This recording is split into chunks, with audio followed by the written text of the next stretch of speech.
I'm Palin, and this little guy right here is Kiwa Hashira, better known as the Yeti crab, a hairy crustacean who lives in the deepest, darkest parts of the ocean.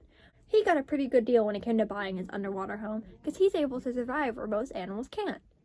What makes the Yeti crab and its neighbors so special are the adaptation and evolutions they went through that make it possible for them to live next to these deadly landmarks, hydrothermal vents.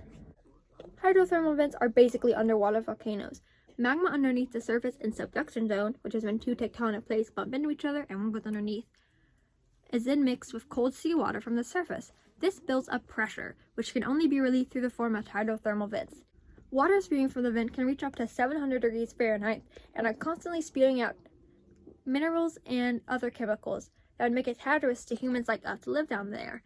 Not only do things survive down here, they thrive in these environments, which has earned them the nicknames of extremists. Take the Yeti crab, for example.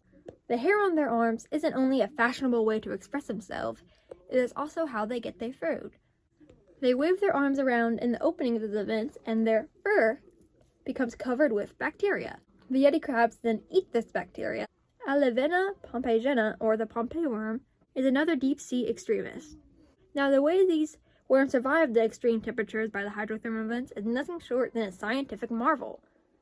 These worms don't only eat the bacteria that spew from the vent, they cover themselves in a thin layer of it, insulating them from the heat. But it's not the only way they protect themselves from the heat.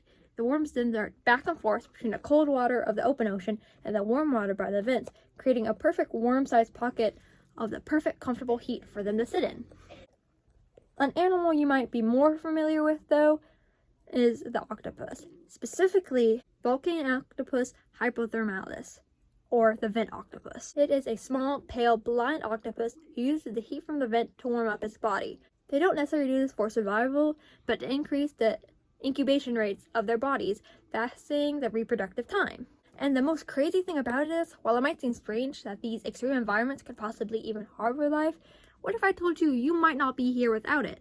Life, a long, long time ago, started in the ocean, and scientists believe that the hydrothermal vents might have been the perfect point for the origin of life.